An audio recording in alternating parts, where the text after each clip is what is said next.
আমরা আজকে যখন এখানে আসছিলাম তখন আমার মনে দুটো কষ্ট জেগেছিল।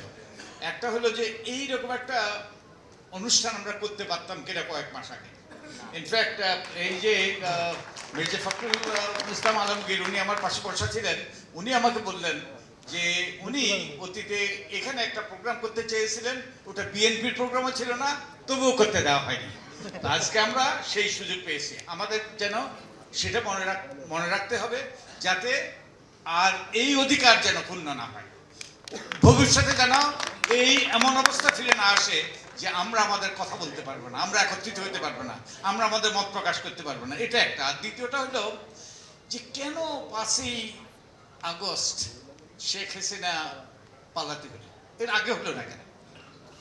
আমরা তো অনেক কাজ করেছি, বিএনপি অনেক কাজ করেছে, তাদের অনেক অনেক নেতাকর্মী প্রাণ দিয়েছে, অনেক ওই যে অনেক রকম বক্তব্য, অনেক রকম তারা নির্যাতন নিপীড়নের শিকার হয়েছে। আমরা আমাদের পক্ষ থেকে কিছু কিছু করেছি।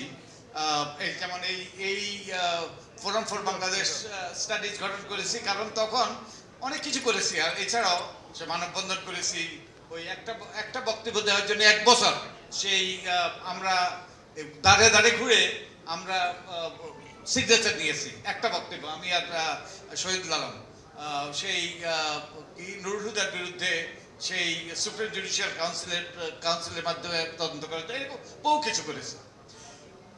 কিন্তু আমরা একটা কাজ করতে পারিনি, যেটা মুগ্ধরা এবং বিশেষত আবু সাইদ করতে পেরেছে।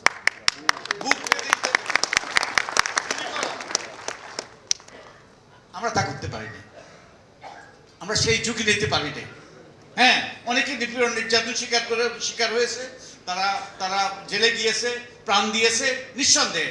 কিন্তু আমরা বিনা দ্বিধায় নিঃস্বার্থভাবে আমরা প্রাণ দেওয়ার জন্য বুক পেতে দিয়ে বলতে পারি নাই যে আসো গুলি করো। এখন এই যে তরুণরা, এই যে অসংখ্য মানুষ আত্মত্যাগ করলো, তারা আমাদের কিন্তু দায়বদ্ধ করে গেল। আমাদের দায়িত্ব হলো সেই দায় শোধ করা আজকে।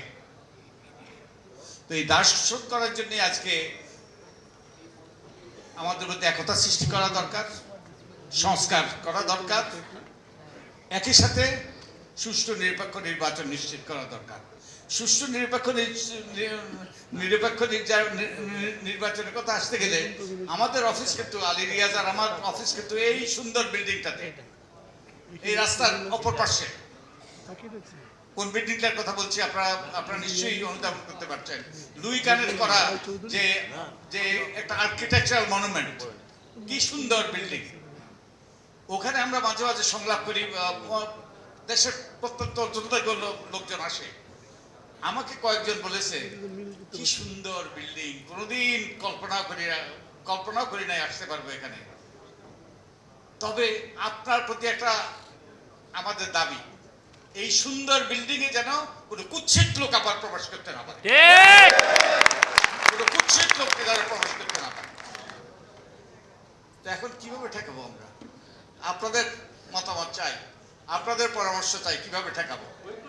যে একটা, আমি কথা বাড়াবো না, একটা জিনিস আমার কাছে আজকে সবচেয়ে বড়, এই ক্ষেত্রে বড় প্রতিবন্ধকতা মনে হয়, সেটা হলো টাকার খেলা। We have the best democracy money can buy, যে টাকা দিয়ে কেনা যায় এরকম উত্তম গণতন্ত্র। বিশেষত আমাদের নির্বাচনী ব্যয়ের দুটো দিক আছে। একটা হলো দৃশ্যমান ব্যয়, যেটা আমরা জানি এই পোস্টার টোস্টার এইসব করা, আর একটা হলো অদৃশ্য ব্যয়। কোটি কোটি টাকা, মেবি 100 কোটি টাকা ব্যয় হয়